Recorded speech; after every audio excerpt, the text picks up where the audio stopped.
Educa TV apresenta Mundo HQ TV. Oi, tudo bem? Você está assistindo agora ao Mundo HQ TV, um programa aqui na Educa TV que vai levar para você, o mundo das histórias em quadrinhos.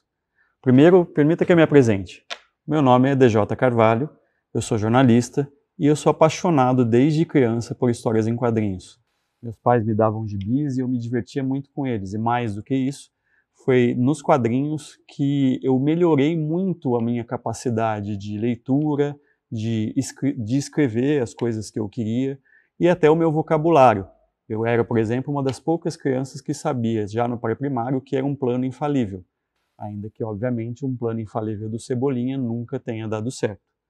Pois bem, eu fui crescendo, lendo muitos gibis que me levavam para vários mundos, para várias aventuras, para as florestas junto com o Fantasma, para o quartel do Recruta Zero, aventuras maravilhosas com esse carinha aqui, o tio Patinhas, que junto com seus sobrinhos, o Guinho, o Zezinho, o Luizinho, o Pato Donald, conforme eu fui crescendo, fui lendo mais gibis, lendo livros, obviamente fui para a escola, me formei como jornalista. E aí eu tive a oportunidade de escrever sobre histórias em quadrinhos, de entrevistar meus grandes ídolos, pessoas tanto do Brasil quanto fora do Brasil. Comecei a fazer matérias sobre histórias em quadrinhos, colunas em rádio, material em jornal. Cheguei até mesmo a fazer um site, um dos primeiros sites no Brasil a falar sobre quadrinhos, sobre desenhos animados e afins, o mundohq.com.br. Eu também escrevi um livro sobre histórias em quadrinhos, ensinando as pessoas, os professores, os alunos, como usar as HQs nas escolas, sendo como ferramenta para didática ou fazendo uma história, todo mundo junto, para trabalhar, para se expressar melhor. Também fui estudar sobre as histórias em quadrinhos mais a fundo no meu mestrado.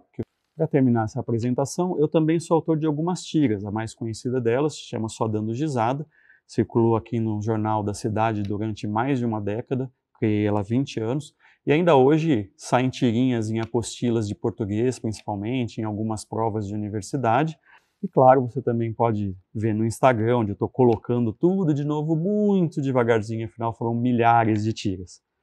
Isso eu estou falando tudo isso para que você saiba que é com esse conhecimento e com a sua participação que a gente vai fazer esse programa, que aliás estamos transmitindo diretamente aqui da Gibiteca de Campinas. Um lugar muito bacana para você conhecer, pertinho da prefeitura, onde você pode ler gibis à vontade. Bem, como nós vamos começar? Eu vou falar para vocês um pouquinho sobre esse programa. A gente vai se dividir sempre em dois blocos. No primeiro bloco, a gente vai falar sobre teoria, sobre história das histórias em quadrinhos, vamos falar sobre um pouquinho dicas de como fazer um gibi, mas é claro, aí não vou ensinar a desenhar não, tá? A ideia aqui é mostrar para você tanto os elementos dos gibis, balões, recordatórios, linhas cinéticas, como dar dicas para você fazer o seu fanzine na sua escola, na sua casa, onde você quiser.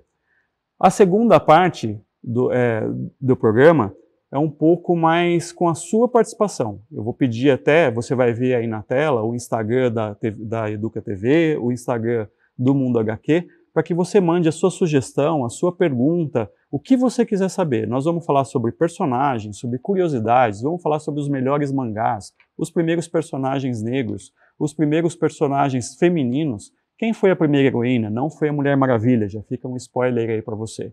Enfim, vamos falar sobre um monte de coisa que talvez você já saiba, mas eu garanto para você que a maior parte você não vai saber.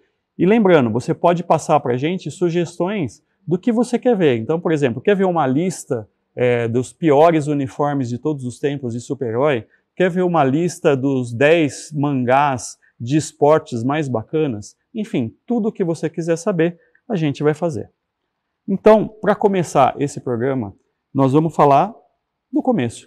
A primeira coisa que você precisa saber é sobre linguagens gráficas, já que nós vamos falar de histórias em quadrinhos, vamos falar um pouco sobre como essas linguagens funcionam. A história em quadrinhos que é conhecida também como arte sequencial ou nona arte. A primeira delas, e a mais básica, é o famoso cartoon. Cartoon é um desenho único, simples, uma piada universal. A palavra cartoon vem realmente do inglês, cartoon, que é o papel cartão onde se fazia esse desenho. Hoje ela é sinônimo de desenho. Hoje não se usa cartoon praticamente apenas para falar desenho, inclusive desenho animado.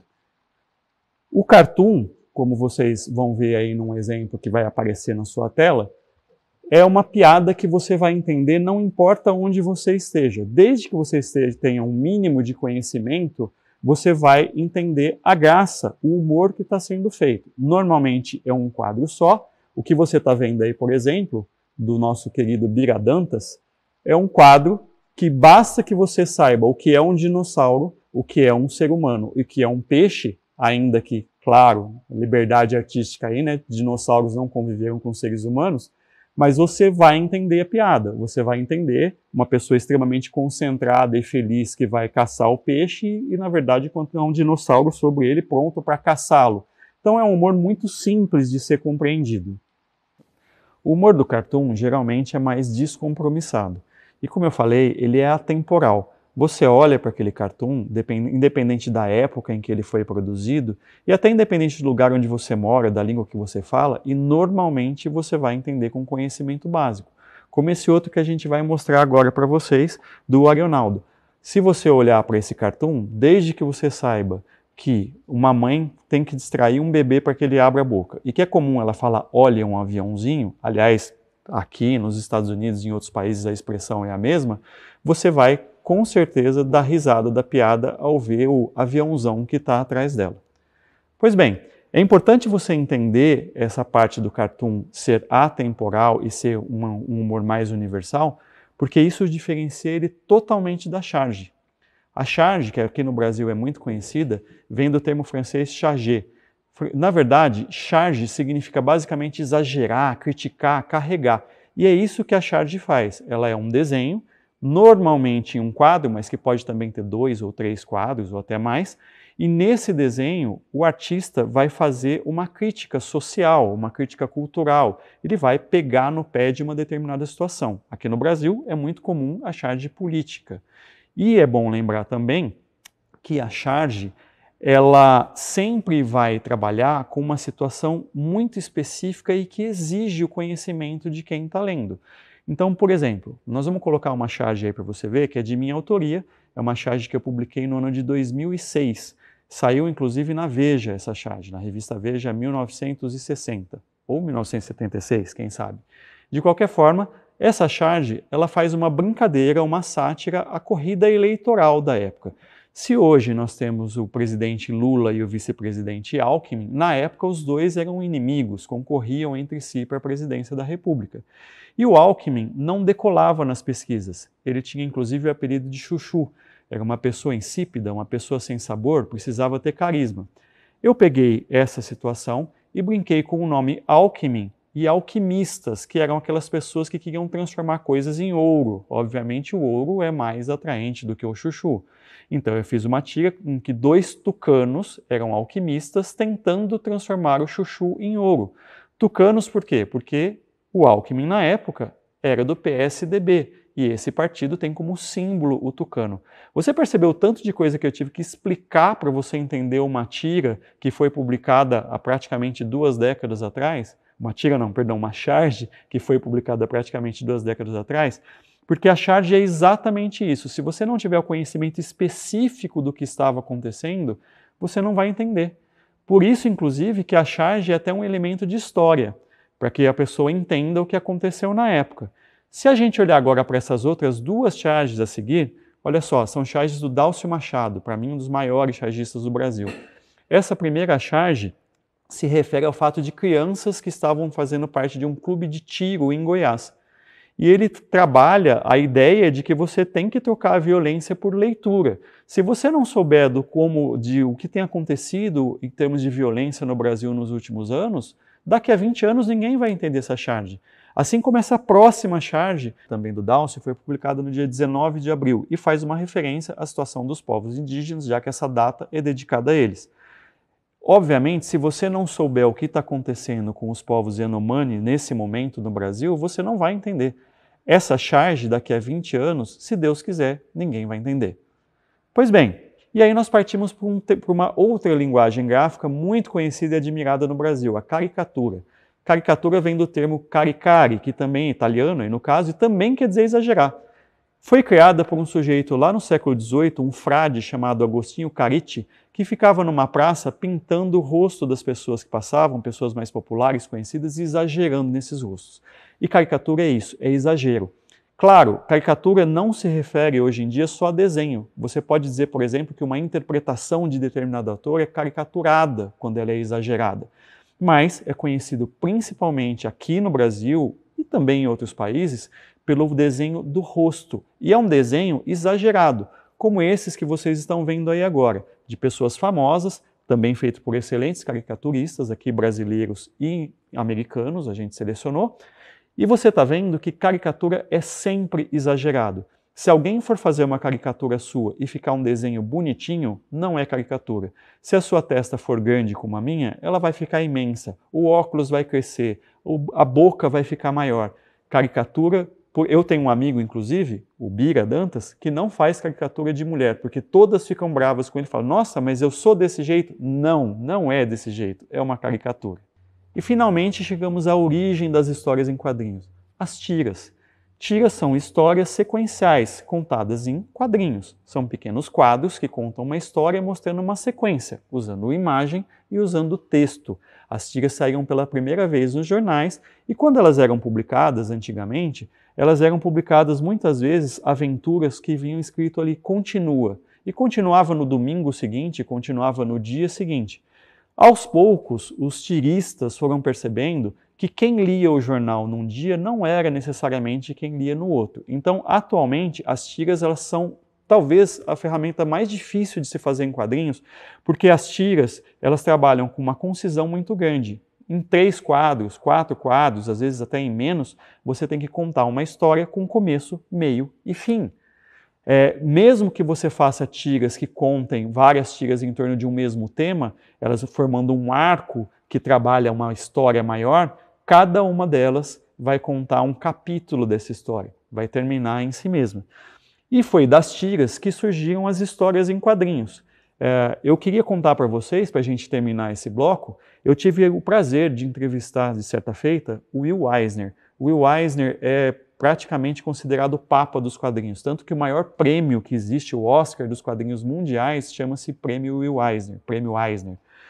E o Will Eisner foi o autor de um personagem chamado Spirit, e foi também a pessoa que pensou pela primeira vez em usar histórias em quadrinhos para ensinar, usar histórias em quadrinhos em escola. Ele usou histórias em quadrinhos para, no exército, ensinar os soldados que eles não podiam deixar a bota molhada, o que eles podiam comer, não podiam comer. E nessa conversa que eu tive com o Will Eisner, ele faleceu em 2007, já estava bem velhinho, me contou histórias muito engraçadas, muito bacanas, e ele contou que ele viu surgir a primeira gibi, a primeira revista de histórias em quadrinhos. Ele me contou que lá em meados dos anos de 1930, houve uma greve de jornalistas. E o jornal não tinha o que publicar no dia seguinte, não tinha notícia, não tinha conteúdo. Para não deixar os gráficos sem fazer nada, eles juntaram todas aquelas tiras que eles já tinham publicado, puseram todas juntas uma do lado da outra e imprimiram no formato de uma revistinha, de um livrinho que chamaram de comic book. E esse comic book simplesmente esgotou nas bancas e nos postos de venda. E ali eles descobriram um novo mercado. Foi ali que começou a se vender gibi, histórias em quadrinhos nos Estados Unidos. Mas claro, as tiras continuaram fazendo sucesso nos jornais. Bem, agora nós vamos partir para o próximo bloco e nós vamos mudar de assunto. Nele nós vamos falar de uma menininha gorducha, baixinha e dentuça. Estamos apresentando Mundo HQ TV.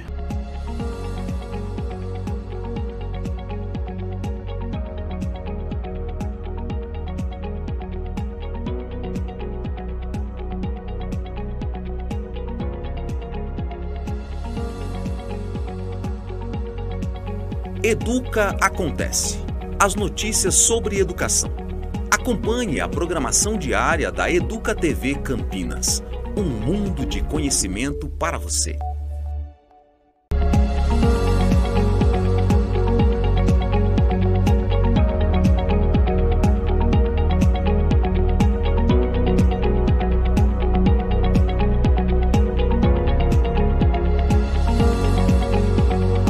Mania de Museu, programa que valoriza o patrimônio histórico, artístico e cultural.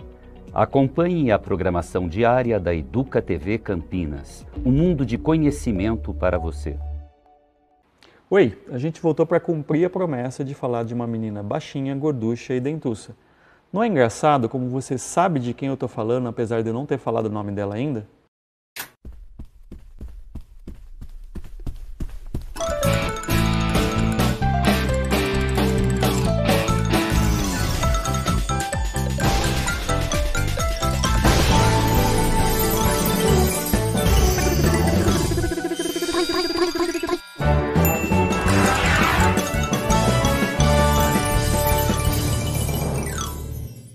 Pois é, estamos falando da Mônica, com certeza a personagem mais famosa dos quadrinhos brasileiros, que é conhecida não só aqui, é conhecida no mundo inteiro, e eu não estou exagerando não. A Mônica já foi publicada em mais de uma centena de países diferentes, em mais de 30 línguas diferentes. E ela é conhecida não só pelo público, mas ela é conhecida até por artistas famosos internacionais.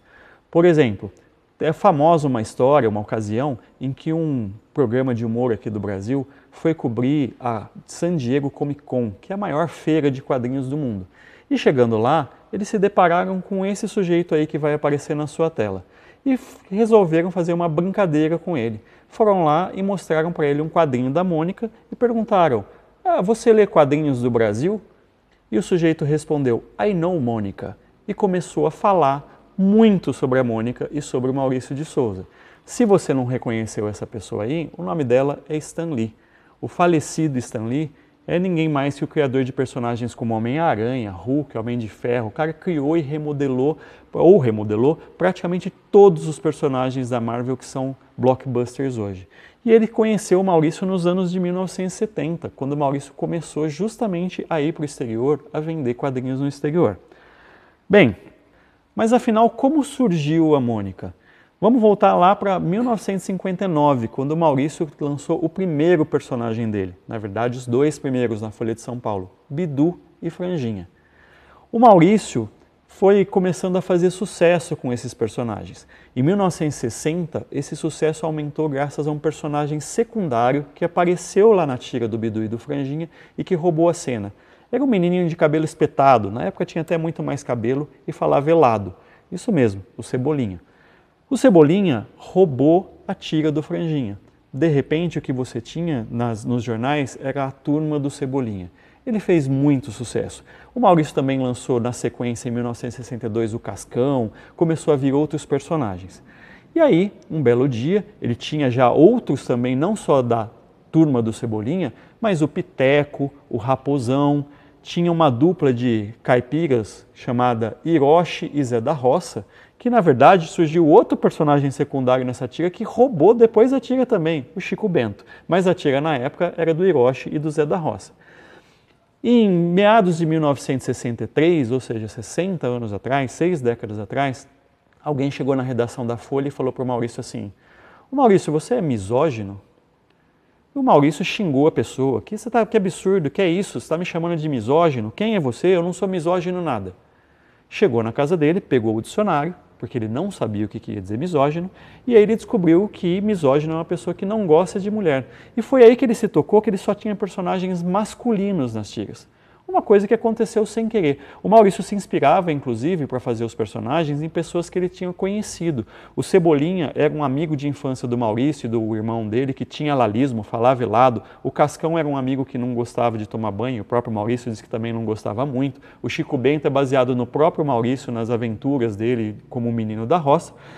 E ele falou, pô, e agora? Eu preciso criar meninas, é injusto, óbvio que eu gosto de meninas, mas realmente não tenho, o que eu vou fazer? E nesse momento, passaram as 3 filhas do Maurício na frente dele. A primeira ali engatinhando, a outra com um pedaço de melancia na mão, e a terceira, mais baixinha e invocadinha, carregando um coelhinho de palha amarelo. O nome dessa terceira era Mônica, e o Maurício, a partir dessas 3 crianças, criou Mônica, Magali e Maria Cebolinha. A primeira a aparecer foi a Mônica, em fevereiro de 1963. Ela apareceu numa propaganda de que em breve teria os personagens do Maurício de Souza na Folha Ilustrada. Não aparecia nem o nome dela, ela estava lá misturada com o Horácio, com o Piteco, com o Cebolinha, o Franjinha. Ninguém nem sabia quem era e passou batido. E em março de 1963, a Mônica fez realmente a sua estreia. Ela já na primeira tira aparece, se encontra com Cebolinha e dá uma pancada nele. Um fato curioso sobre esse início da Mônica é que não ficou muito bem definido quem ela era. Então, logo nas primeiras tiras, o Zé Luiz, que é um personagem que já existia, fala para o Cebolinha, olha, a nossa nova vizinha, que é bravinha, etc. E óbvio que mais uma vez o Cebolinha vai se dar mal nessa tira. Mas em 1964, quando essa tira foi relançada na Folhinha, alguém mudou o texto. E aí, de repente, o Zé Luiz falava, é a minha irmãzinha. A Mônica, durante algum tempo, passou a ser irmã do Zé Luiz. Essa ideia não deu muito certo e foi abandonado. Maurício começou a publicar cada vez em mais jornais. Ele chegou a uma distribuição de 300 jornais no Brasil, rapidamente.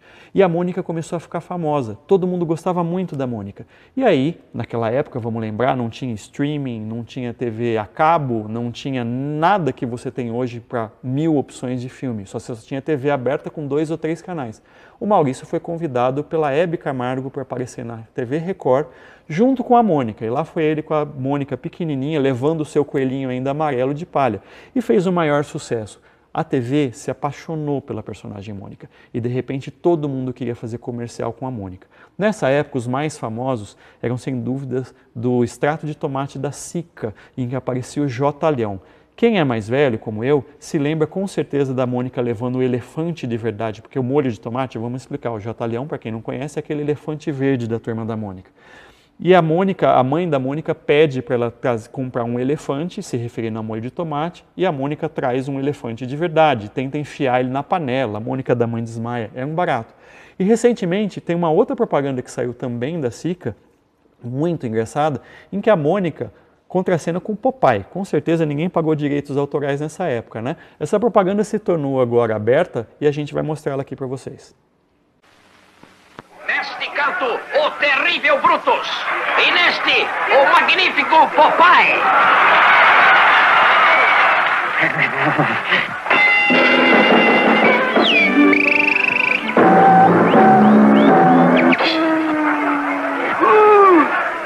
Come geleia de mocotó Sica, papai. Ele é o espinafre da nova geração.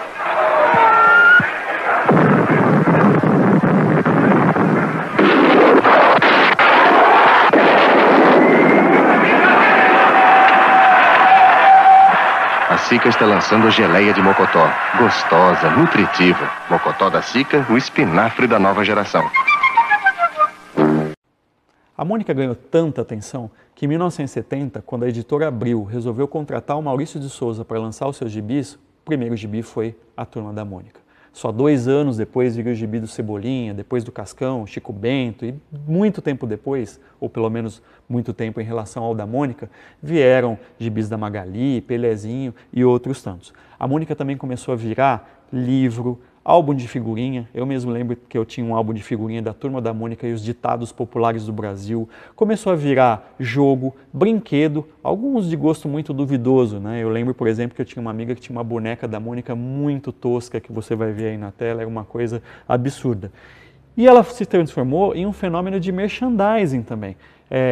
Tinha bebida, marca de refrigerante lançando o gibi da Turma da Mônica, você trocava por tampinha. Ainda hoje, se você vai no mercado, aliás, acho que muito mais de hoje, você vai olhar de tudo da Turma da Mônica. Você vai achar fralda, você vai achar lenço umedecedor, você vai achar bisnaguinha, você vai achar tudo, maçã.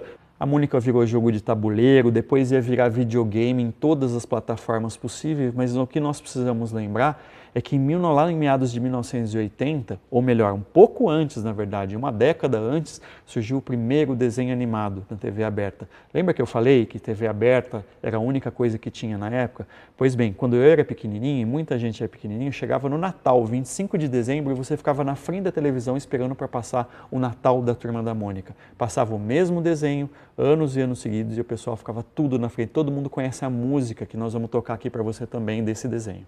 Feliz Natal pra todos, Feliz Natal, Feliz Natal pra todos, Feliz Natal, Feliz Natal pra todos, Feliz Natal.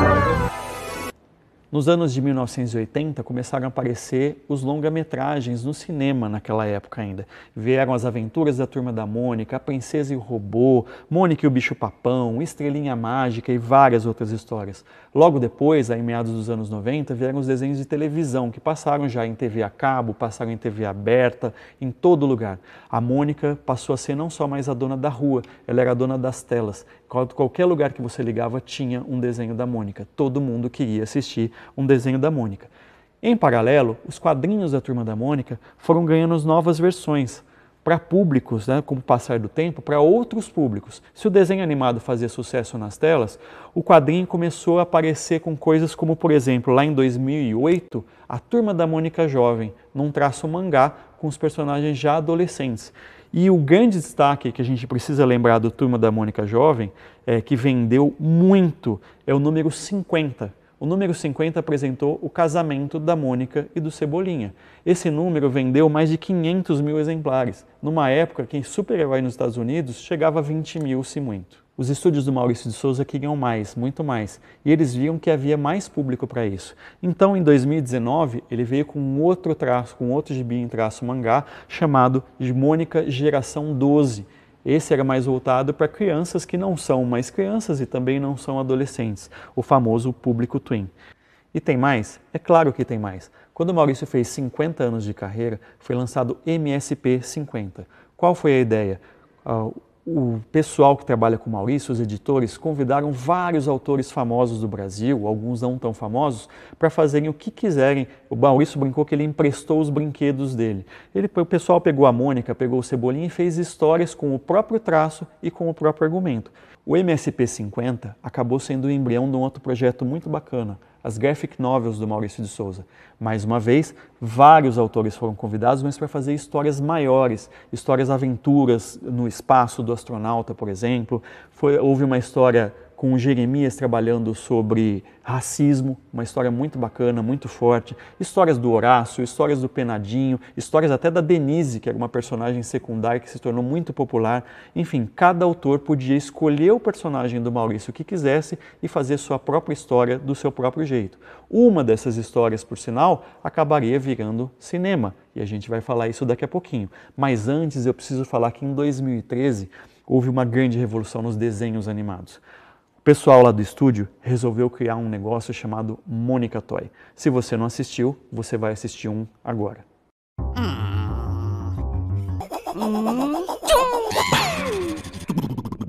Esse desenho que você viu aí é feito no estilo chibi, aquele traço mangá que tem o corpinho pequenininho e a cabeça grandona. Você também reparou que não tem falas, ninguém conversa, são só barulhinhos, músicas, trilhas sonoras feitas com a boca e um humor muito pastelão. Essa linguagem é tão universal que, mais uma vez, levou o Maurício para o mundo. O Maurício costuma dizer que o Mônica Toy são as tiras da Mônica da atualidade. Porque, se você lembra como a gente falou aqui, com as tiras o Maurício chegou em 300 jornais, começou a ir para o país inteiro, foi para a TV e começou a ficar popular. O Mônica Toy, que você acha de graça no YouTube, pode assistir a qualquer momento, ele é visto em mais de 100 países. Mas mais do que isso, o país que mais assiste Mônica Toy, por exemplo, segundo o pessoal me falou, é a Rússia. E o Maurício nunca publicou na Rússia. Então ele está chegando a lugares cada vez mais que nunca chegou antes. E os números são absolutamente impressionantes. O pessoal dos estúdios me contou que um desenho da Mônica Toy é assistido centenas, milhares de vezes, mas o todo, desde que foi criado em 2013, todos os desenhos da Mônica Toy juntos já foram assistidos 17 bilhões de vezes. Eu vou repetir, 17 bi, não é milhões não, 17 bilhões de vezes. Como eu falei agora há pouco, as histórias das graphic novels eram muito diferentes, eram interessantes e muitas delas eram cinematográficas. Por isso, em 2019, foi lançado pela primeira vez um filme live action da Mônica. Foi baseado em Mônica Laços. Depois desse, uma segunda graphic novel, que era continuação de Laços, também foi levada para o cinema. Lições. E mais do que isso, foi lançado Turma da Mônica série num serviço de streaming. Tudo isso com crianças de verdade interpretando a Turma da Mônica, com muita sensibilidade, muito humor e, fantasticamente, tem que ser assistido. Pois bem, para terminar, o que vem por aí? Muita coisa. Foi anunciado agora um novo live action no cinema, que deve ser lançado talvez ainda esse ano ou no próximo, com a Turma da Mônica jovem. Aquela mesma turma já crescida, que fez sucesso, vai vir agora para as telas. Nesse ano de aniversário da Mônica, de 60 anos, 2023, Maurício preparou um monte de coisas. Vai ter doação de milhares de gibis para bibliotecas, vai ter estátua do Sansão lá em São Paulo e em outros lugares, vai ter mais graphic novels inéditas da Mônica e o Maurício recentemente falou que pretende fazer, no futuro, quem sabe, uma versão adulta da Turma da Mônica. O Maurício quer fazer até mesmo Mônica para a terceira idade, uma Mônica velhinha para falar com um outro público, que com certeza daqui a pouco vai ter muito público da terceira idade que cresceu lendo Turma da Mônica.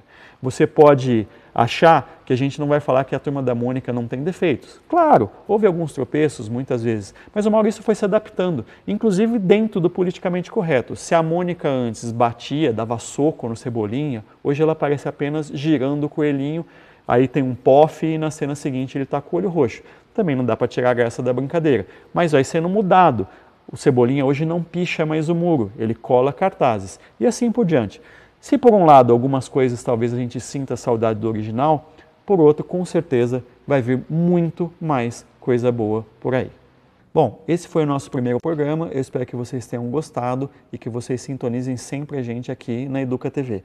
Eu queria agradecer à Gibiteca Municipal, queria de novo convidar vocês para virem aqui no centro da cidade, é muito bacana, tenho certeza que vocês vão ser muito bem recebidos e aqui você acha de tudo.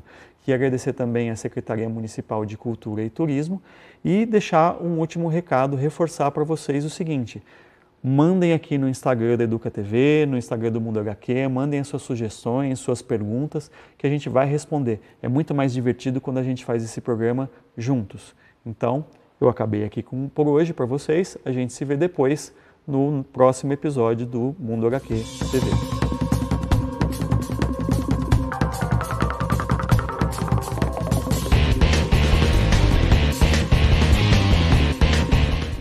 Educa TV apresentou Mundo HQ TV. Prefeitura de Campinas, Secretaria de Educação, Produtora Rio Brasil Digital. Educa TV Campinas, um mundo de conhecimento para você.